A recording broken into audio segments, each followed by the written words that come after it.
Pécs Pod videocast. Please like, follow, subscribe, and share with your friends. The Instagram and YouTube channel handles are Communication PT. It's a lovely podcast. Enjoy. Can you hear me? Can't you 1, see? 2. You're everything Testing, I hope testing. for. You're everything I need. You are so beautiful. It's me.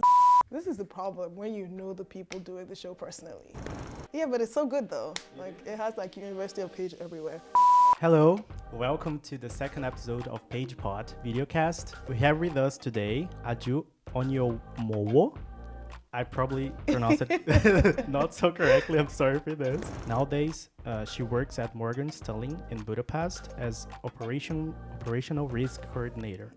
Girl, what is so risky that they need you there? So basically I work at Morgan Stanley. It's a bank. It's a bank in the US and they have branches here in Budapest and in London and all over Europe and basically all over the world. It's one of the big threes. Wow, and you speak like you own the bank. True. Maybe someday. Right. One day. Sometimes your personality allows you to work in certain places. Here, what's your favorite memory from the university, from Pécs? Yeah. What can tell? For me. I feel like that's one of my favorite topics to talk about, and I feel like that's basically the gold, diamond, silver germ. That is the value proposition of the University of Pécs, is the fact that you get here and you have... Pécs Pod is a videocast conceptualized by third-year students from the University of Pécs, Kaylee from the United States and André from Brazil. We are both majoring in communication and media science. Our main goal is to discuss interesting facts about Hungary, Pécs, University of Pécs, and its community. So if you are interested to know more about it, stay tuned. This is filmed in a studio provided by UnivTV. Let's get started. Hello, welcome to the second episode of Pécs Pod videocast. I would like to introduce you Maria Luiza. She's going to be our host today. Thank you for coming. And also, I would like to introduce you our guest. And I'm going to read a few things about her, okay? So we have with us today Aju Onyemowo. I probably pronounced it not so correctly, I'm sorry for this. She's a writer, cook, thinker, friend, sister, and daughter. She describes herself as resourceful, fun, and smart person, a pleasant, young, Black female with a beautiful, contagious aura who is ready to lead, serve, and learn. She has a BA degree in History and International Affairs, and more recently, in 2022, she earned her MA degree in Management and Leadership at the University of Pécs. Nowadays, she works at Morgan Stanley in Budapest as operational risk coordinator. Girl, what is so risky that they need you there? But wait, before you answer this, I would like to thank your presence here. I'm really excited to have you here. Like really, we've known each other since 2019. Yeah. When we first came to Hungary together to Pécs to study here. Yeah. And we developed this friendship, and now having you here, us both in this position, me as a host and you as a guest, it's really a pleasure. Yeah. So thank you very much. Thank now you for tell me, what is so having me. risky? Everything. The world is risky. Oh, tell me more.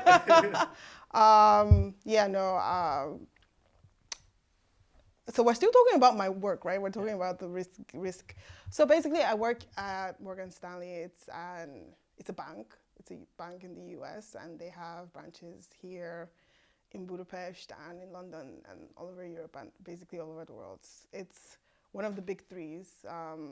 So we have the top 3 investment banks in the world, and it's one of them. Because I work there, I could say it's the second biggest, right? Okay.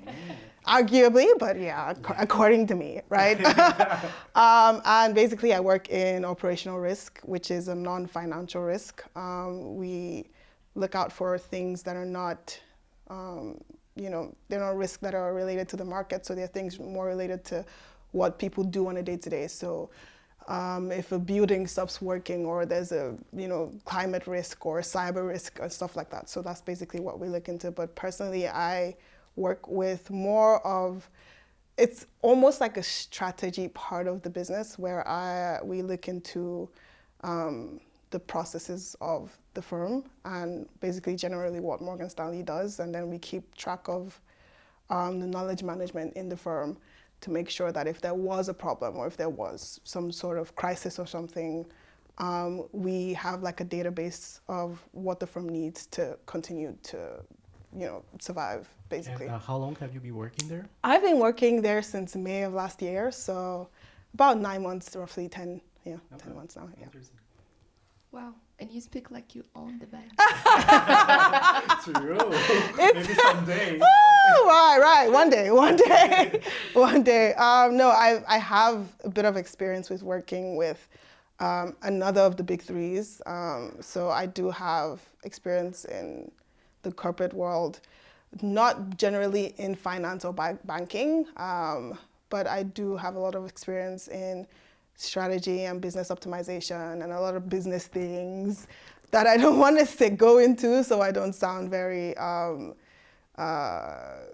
speaking like business jargons, but I do have like a lot of experience with working in places like that. And we were just having a conversations before the camera came on about how sometimes your personality allows you to work in certain places. So if I sound like I own the bank, it's because it's this very important skill to have to work literally anywhere, to be honest. When you are confident and you have, a very good understanding of what you do, it allows you to be able to speak about it anywhere confidently, like you were the one that started, the entire thing from scratch. So, yeah. Well, that's amazing, and you sound very passionate about it. So let's dive into it. Yeah, sure. Your professional journey seems not to be so linear. So we compare your BA and your degree, and also the place you worked before. Yeah. Could you tell us more about it, explaining how you end up in the business field? So I have a bachelor's degree in history and international studies from Nigeria.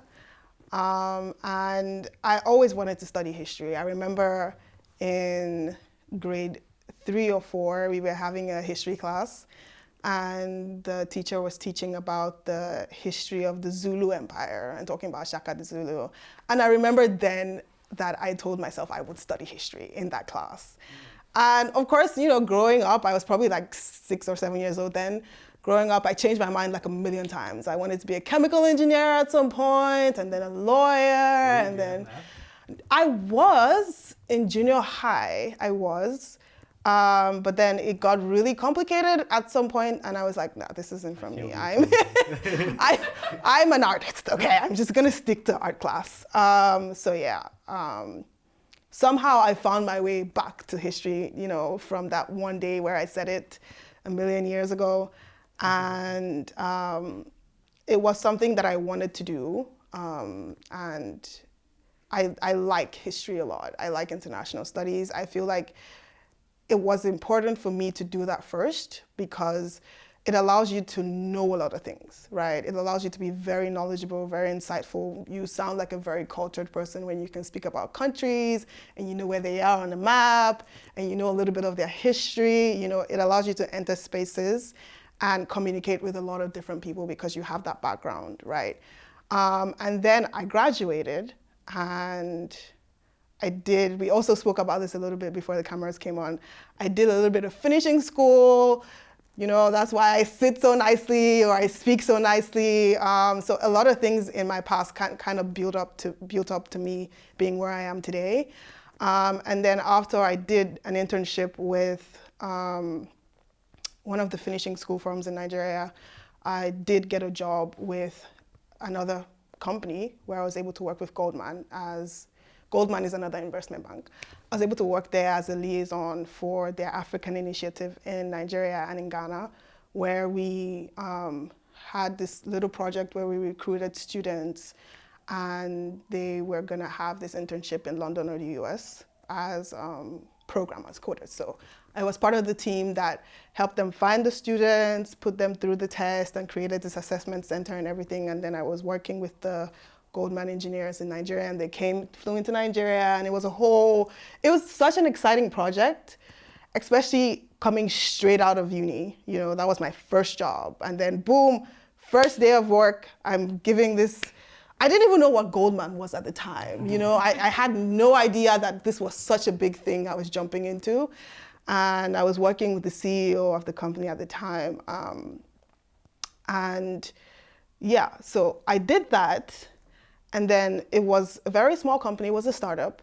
And then we had this, this 12-week scale-up program where we had a consultant come in and he was talking about value propositions and departments and marketing and, you know, operations. And we had these sessions where we were brainstorming and thinking about what the company was giving, what will be our vision statements. And it was just this whole flood of, you know, business. What business actually is, how to start a company, what structure in a company, how to structure it, how to put, you know, things in place and departments and get people to do what they're doing. And it was so exciting for me.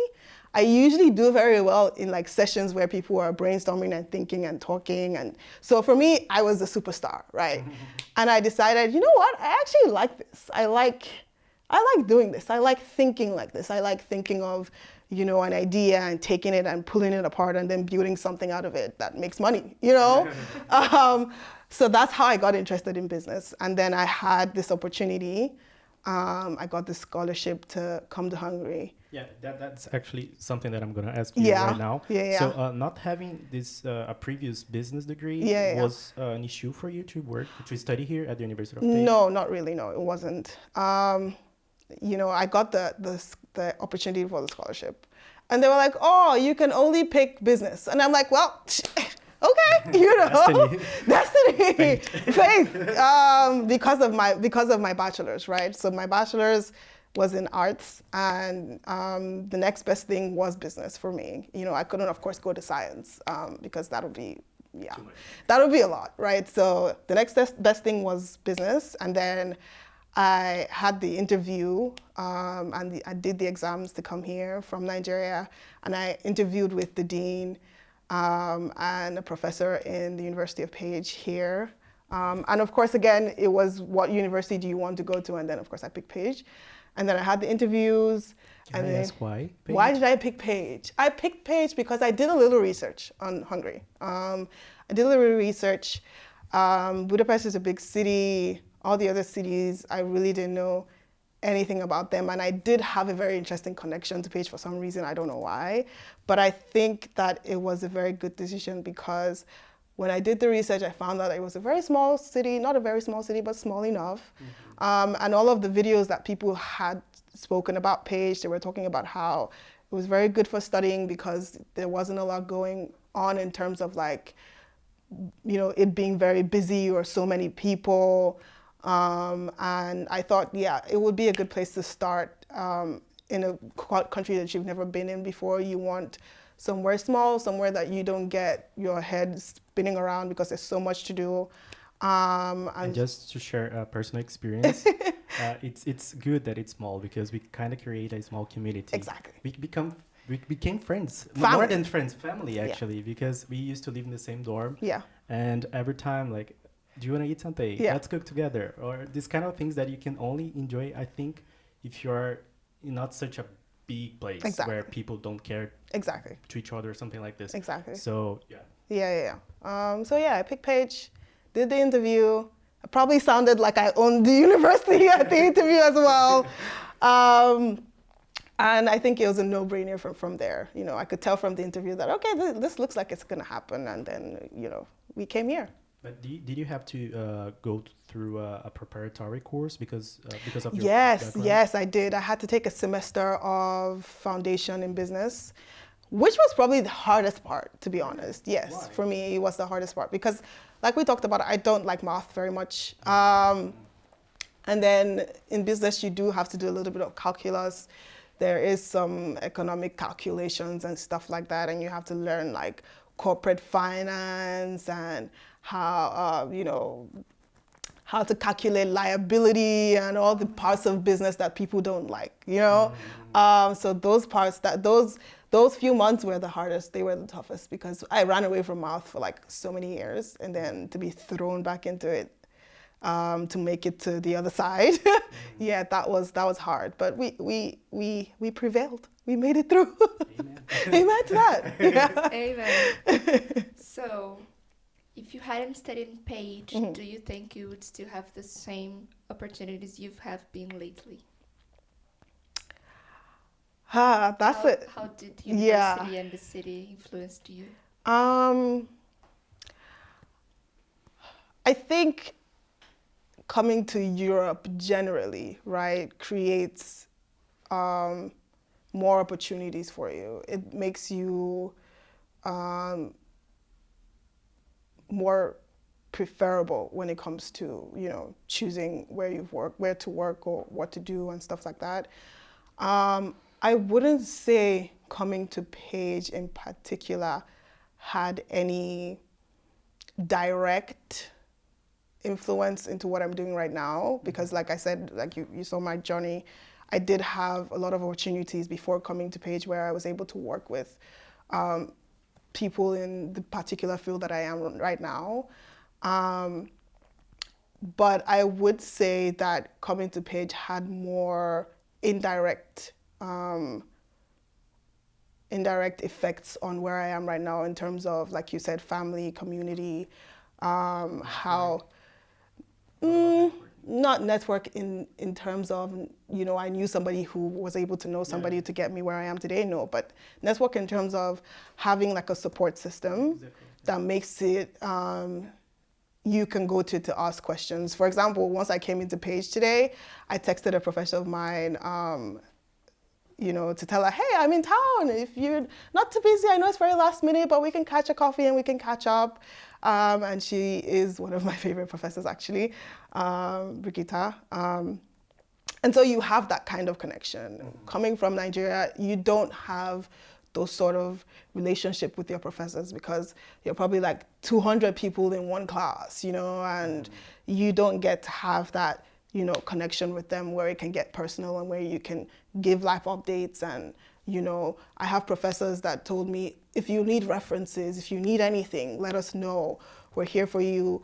We will, you know, do anything that we can to get you to where you need to be. And I think that's very important. And that's one of the reasons why I love Pécs so much and the university, is because of that ability for you to have that support system, even in your professors. And I think that's fantastic.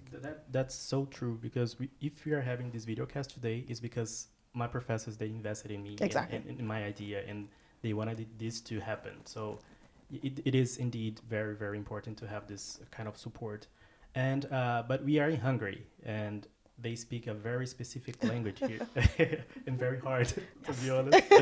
So did you have to learn Hungarian to get your job, or not necessarily? No. Because my company is an international organization that is actually based in America, the official language is English. And that is, fortunately, one of my first languages, and I'm not very proud to say, but the only language that I actually speak. So to be fair, my choices or my options were very limited because of that. You're in Europe, you know, if you have other languages, especially European languages, it makes things, you know, it makes things open up for you more. You have more options, you can apply to more places.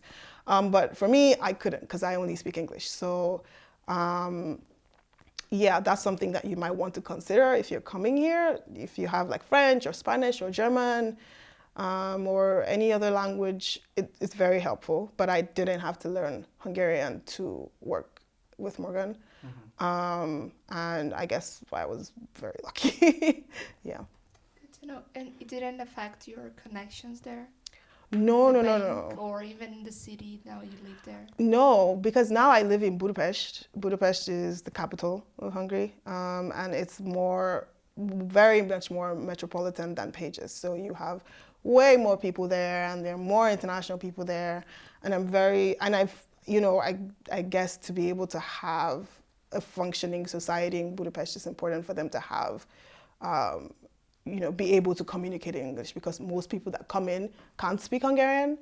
And the next best thing is English, you know, so a lot of people in Budapest speak English. So even in like day-to-day living in Budapest, English is, you can get by speaking English. Even when I was in Pécs, you could get by Yeah, speaking for sure. English and not necessarily need to learn Hungarian. But of course, if you can say hello or goodbye or sorry or thank you, it just goes a long way to get you to at least get out of the door or get into the door. So I do advise, if you are good with languages and they're not difficult for you to learn, it's difficult for me to learn languages personally.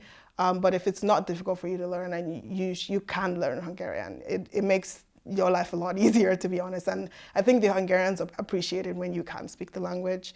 And it may be easier for you to get, like, again, more opportunities to more jobs because you can speak Hungarian. So it's something to consider, yeah.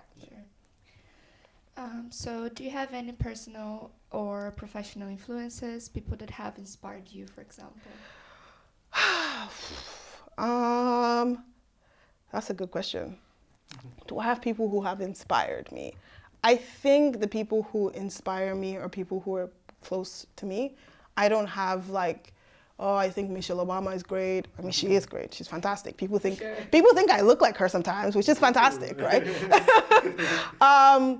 But no, I don't have any, popular figures that I look up to, right? I think all the successful people in the world are, they aspire you to want to be better or do better.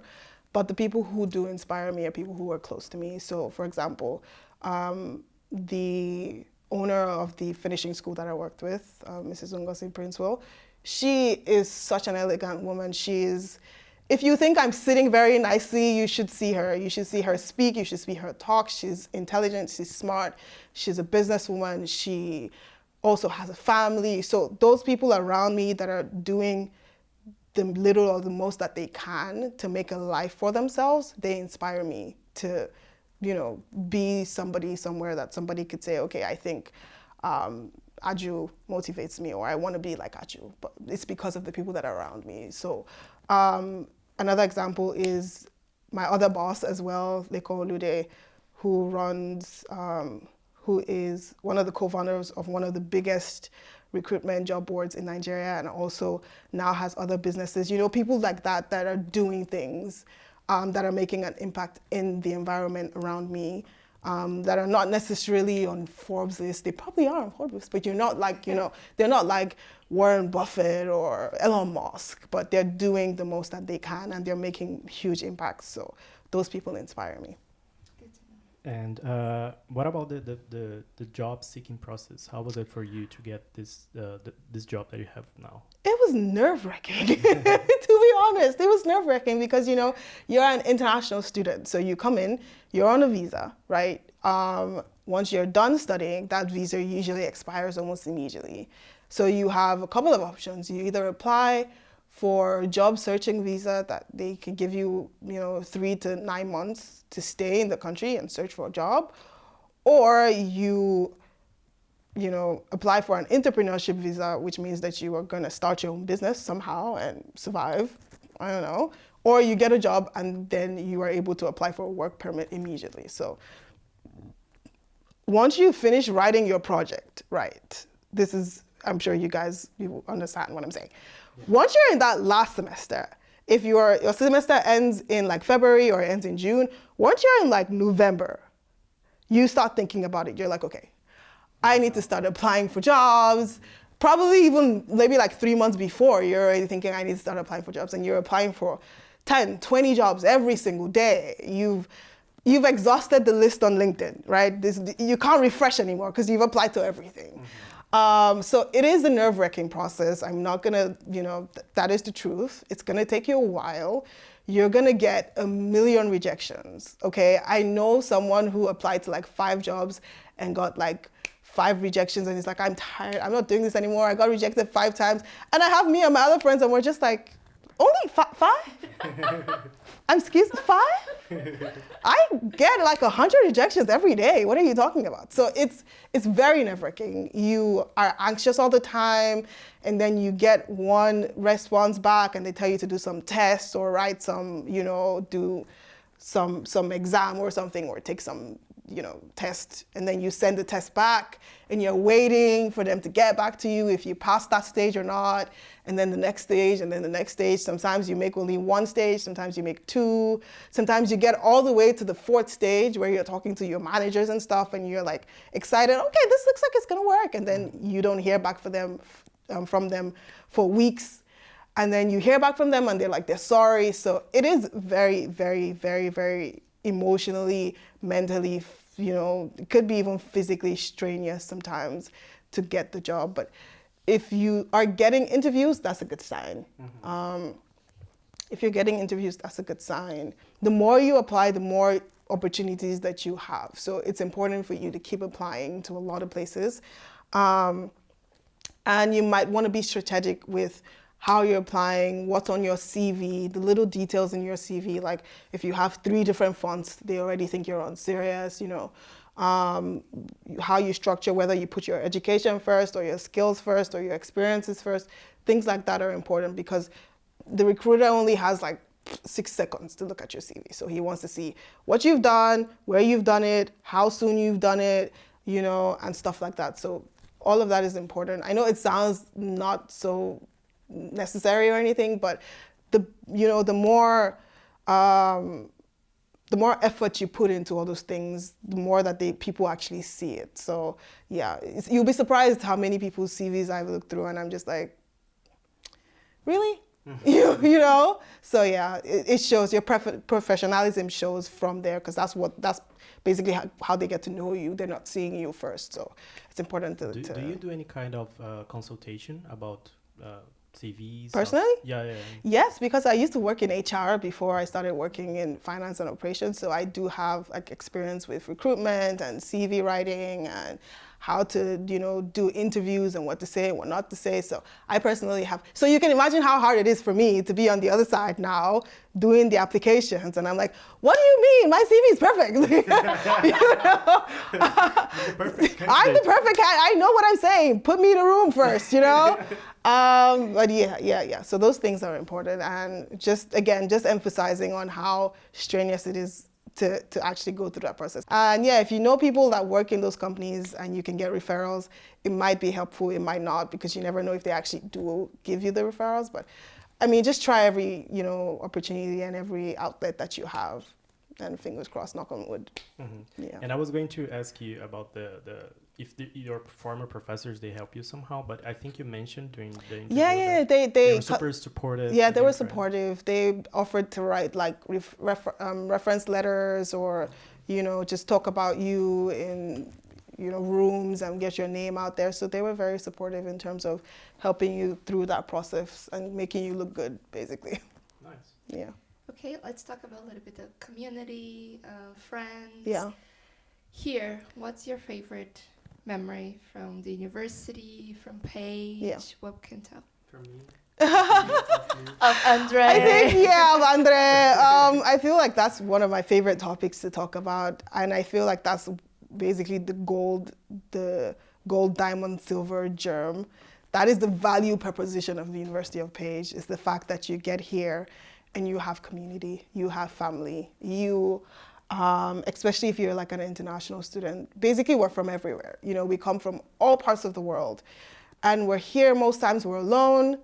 Half of the time we're very young, so you come here and you meet this group of people that basically become your family for life. I remember, this is probably an emotional one. I got here in September of 2019, and I figured out that I was very sick. I had to have surgery in October. So I've been here for less than a month, right? And the day of my surgery, my parents had to fly in. It was very last minute. A lot of things that happen with me generally are luck most of the time. If you're religious, then it's God. But my parents were able to fly in, and they came, and the day of my surgery, I can tell you that at every point in time, there were probably not less than 10 people in the waiting hall there with me. Friends that I just met less than a month ago, they were waiting with me in that room. And my parents were like, we didn't even need to come. You're fine. You already have family here. So that's something that you get with Pécs. Pécs does that. It creates that family, that bond, people that you can go to when you need help, when you need, just somebody to chill with, when you need somebody to give you advice. And then people that actually come to Pécs are very, very smart. They're like super, super brilliant people. So you can talk business ideas with them. You can talk next steps with them. You can plan 5-10 years of your future with these people. And you know that, for example, I'm here today because I'm friends with André. And we had those 3 years to build each other and say, okay, I feel like this person is going somewhere. And then I am somewhere now, thank God. I still have places to go. Yeah. I still have places to go, but like he wants the credit. He wants the credit, right? But you do have that network of people to say, okay, I knew these people from school. I knew this person from school. From the way that they were in school, I could tell, because such brilliant people come to Pécs. You know that for the most part, we're all going to be somewhere. We're going to be such important people in life doing big things. And you have that community already where it's just a phone call. You're just like a phone call away to get things to happen. And for me, personally, that is one of the most important things to me. People are my most cherished resources, right? I don't need to have money. I don't need to of course, I do. I like money a lot, right? But I've always said it that once you have people, there's almost nothing that you can't get, So the fact that Pécs creates that environment for you to build such important friendships, even with your professors and with your colleagues from across divisions. So André is in communications, I'm in business, I know people in medicine, I know people in engineering, I know people in architecture, So you have that variety of community that is at your fingertips and at your reach. And if you put yourself out there, you don't have to be like me, the jovial, most extroverted ones. Put yourself out there. People like me will find you. That's what I say to everybody. You don't have to be the outgoing one. If you put yourself out there enough, the outgoing people will find you, and then you are able to build those friendships that last a lifetime. And those are really, really important. So favorite memories of Pécs, people. That's all I can tell you. I could go on, but people. That's amazing. I totally agree with Aju. And thank you so much for coming all the way from Budapest. Thank you for having me. Thank you for this interview. And everything that you said was, oh my God, so insightful. And I think it's going to help so many people, so many candidates that they're applying right now to study here in Pécs. Mm-hmm. And who knows, maybe you're going to be the next one working in a bank. Yeah. Or even in higher or better places. I don't know, just try. Don't give up, as Aju said. And that's it. Thank you very much. Thank you for joining us, guys. Thank you very much. Thank you for having me. Thank you very much for being so passionate about everything. It's so beautiful. Thank you so much. Thank you. See you. Bye.